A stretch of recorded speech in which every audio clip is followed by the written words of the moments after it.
Shalom, I'm Kayla Sprague and welcome to this exclusive all-Israel interview. The IDF is changing and so are the stories of the soldiers inside of it. Today, you're going to meet Ysef. He's a new immigrant, he's a dad, and he's serving in a specific new brigade for Orthodox religious men. I want you to hear how he does it. How is he serving God and his country and leading his family? Let's find out.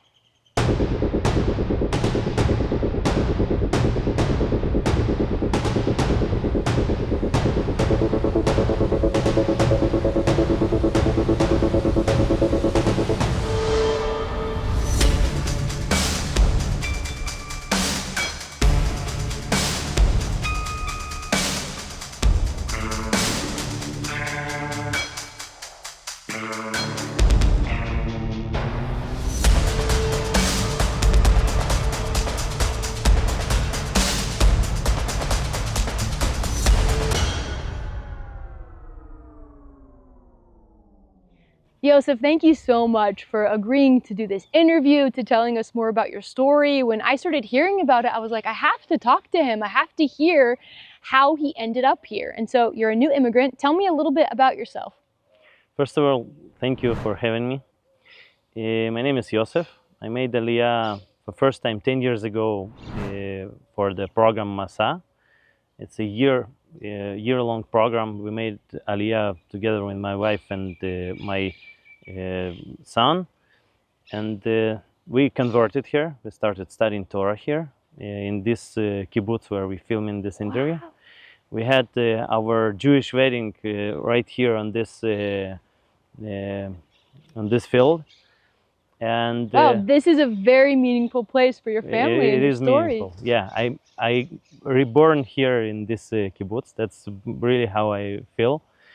And yeah, our first Aliyah was pretty short. About 2 years we've been here. I was trying to find myself and find what I'm gonna do in terms of job and profession. And I got invited to Russian company to run co-working space in Moscow. So that's how we got back to Russia. We spent there 6 years, and when the war started between Russia and Ukraine, we decided we have to get back to Israel. Mm-hmm. And 3 years ago, we made Aliyah properly. We stayed here in this kibbutz. And a year afterwards, the war started here, the big war.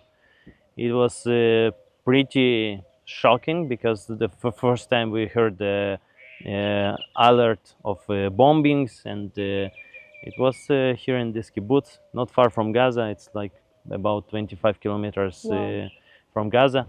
And basically, my dream was to get enlisted to the army, but when we made Aliyah, even the first time, I was too old for the army. And when the war started here, I find out the way how I can get enlisted, and that was the program for ultra-Orthodox soldiers. Hold, stop right there. Yeah. Before you were telling me, tell me again the meaning of that name of the brigade, as well as the kind of backstory of it. It's significant to be a part of. It is. The brigade itself I'm serving for right now, called Hashmonaim Brigade, in the name of Jewish warriors who was fighting against Greeks, the events of Hanukkah. And it's really meaningful because they were fighting in the name of God, as well as this brigade made for those who observing Jewish tradition, and important for them to got enlisted not because of their civilian duties to the country, but also for their religious feeling how they should serve to the Jewish people. Which is really how you got a chance to serve, because let's say most that are serving early on, it's 19 to 21 in their mandatory service, right. And then Miluim, but you made Aliyah at 27, again at 35. 35? At 36, got enlisted to the army. Okay, 36, you were enlisted. For first time in my life. I never did army, not in Russia, not here. That's very unique, very unique. So tell me more about how your community, your family reacted to you wanting to serve, the process for you, and how tied together is that to your study of the Torah and your faith? My wife got it pretty well because she knew all my beliefs and my dream to be in the army, and she took it pretty well.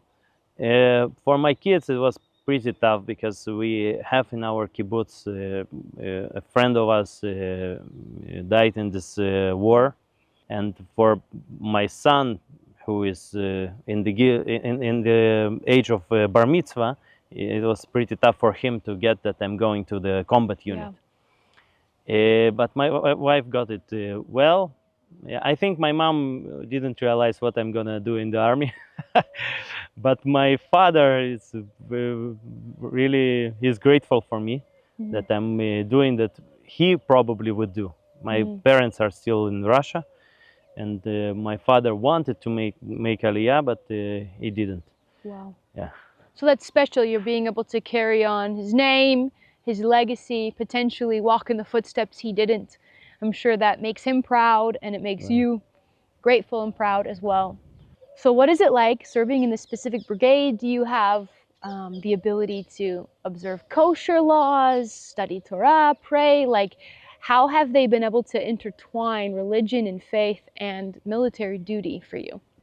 So this particular brigade created for those who want to keep the level of observation of Jewish tradition, to keep connection with their community, and to keep their identity. We have only men. Of course, we have the finest kosher as possible for anyone who serve in this brigade.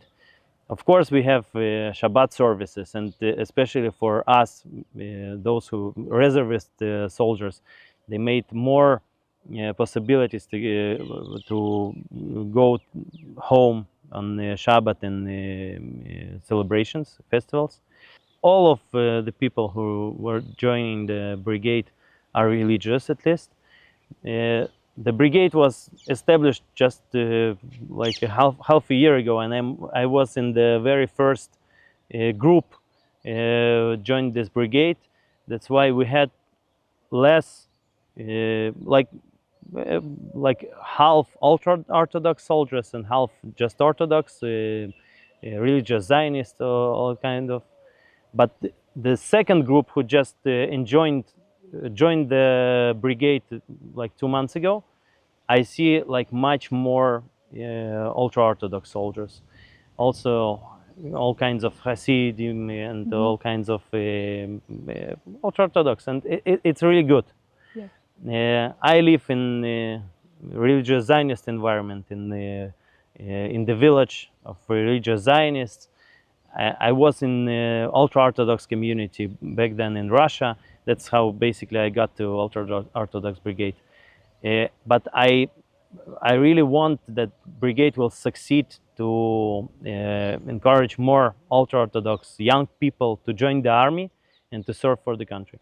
That leads me to ask another question, because as this brigade was designed specifically for both Orthodox and ultra-Orthodox soldiers to observe, it's also at this moment, you mentioned it's only 6 months since it began, that there's political divide and differing opinions on conscription. Should the Orthodox have to serve? What does it look like to the state of Israel to be in this war now for over 1.5 years and have a large portion of society not have to serve? Do you have thoughts on that? Of course. I believe that anybody who has Israeli citizenship should serve in the army.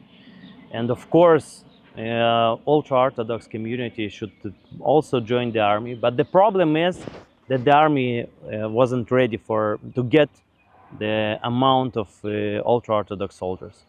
There is no understanding in the army what they can do with the ultra-Orthodox soldiers.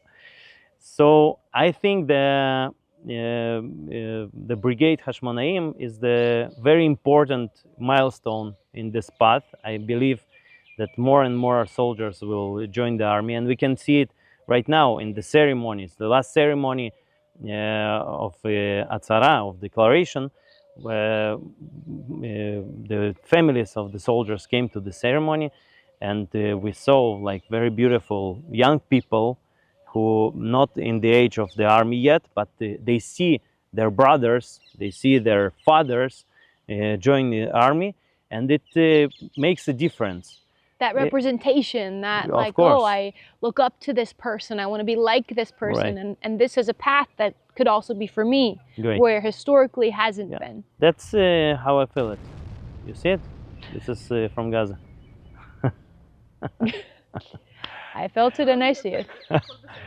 Actually, I feel the bombing much more here, whether in Gaza, when I was Really? in Gaza. Yeah, I don't know why. It's 25 kilometers away from Gaza, and in Gaza I was like in the middle of war So you were in Gaza for how long? for almost a month. Okay. Wow.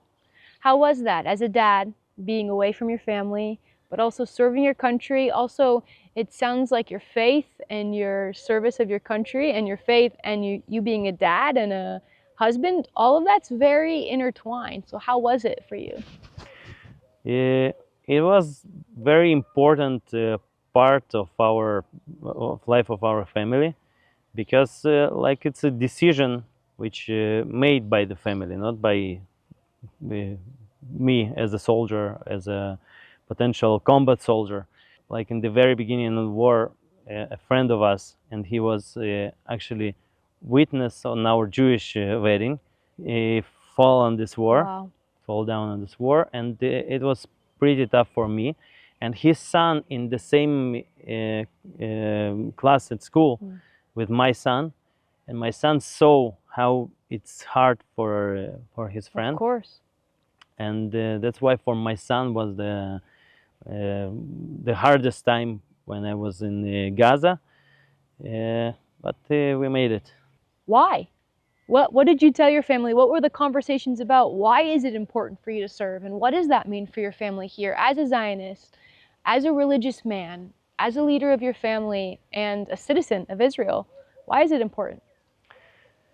First thing, we live in very special time period when wars around us, war between Russia and Ukraine. These the two countries very important for us, because I was born in Russia, my wife from Ukraine. Wow.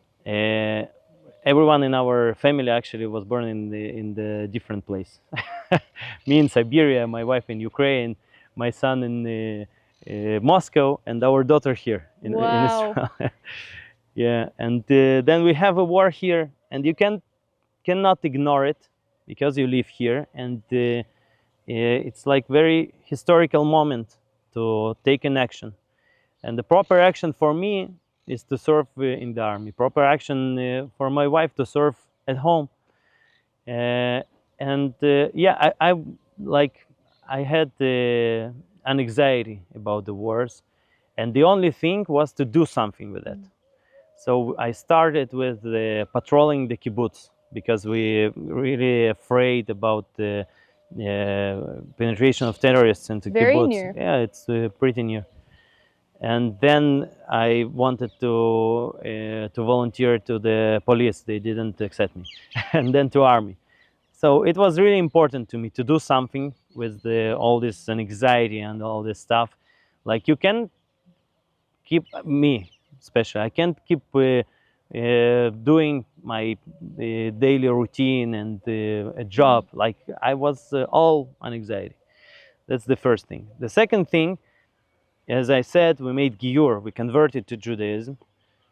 And we converted because we had Jewish roots, and we both, me and my wife, are from assimilated Jewish families. And it was really important to restore this heritage of Jewishness in our families. And I think the important part is to make Giur and to make Aliyah and to get enlisted in the army and to serve to the country, the only Jewish state in the world. And I think all of this is the part of this restoration. This it's called in Hebrew tikkun. Tikkun, it's restoration, fixing. So yeah, that's what we're talking about. That's beautiful. And so it's a part of your whole family. I mean, you're already a part of it when you made Aliyah, when you moved here, and now as you've been serving. What would be, I mean, the hope that you have for Israel in the future, the Jewish state that your children will grow up in? I know that's a big question, but what are some of your hopes of what you're fighting for today? I hope that my kids will not serve in the army during the war, because yeah, and that's basically why we are fighting for the peace. We want peace. We don't want war. We don't want conquer territories or conquer people, or making other people to embrace our religion or our lifestyle. We want just to live in our country, to serve to our people, to our country, to serve the entire humanity, because that's what the Torah said, that when the Holy Temple in Jerusalem will be built, it's going to be a temple for all peoples in the world. And I hope that, first of all, it's not going to be a war soon. And the second, we will build a temple. Amen.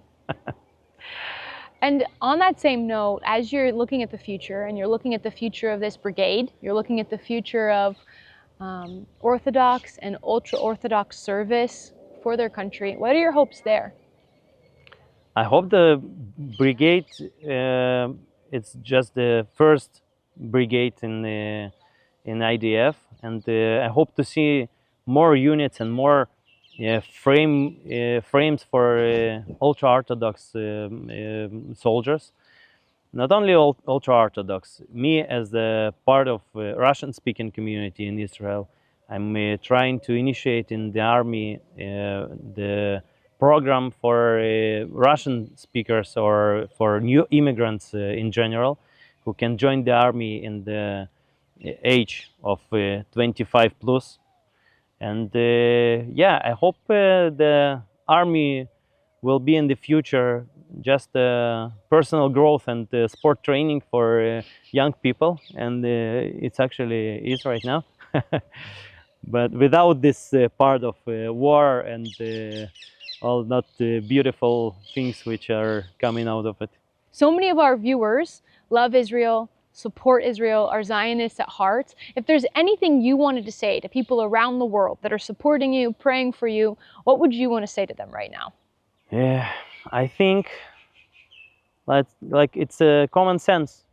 There is a good and there is an evil, and it's really important on which part of the history are you. I hope you enjoyed that as much as me. I learned so much, and we want to know who you want us to interview next. Let us know in the comments below. What are you curious about? What are the questions you have? And we just might answer them. Please subscribe to our channel and visit allisraelnews.com for trustworthy coverage on the ground here in Israel.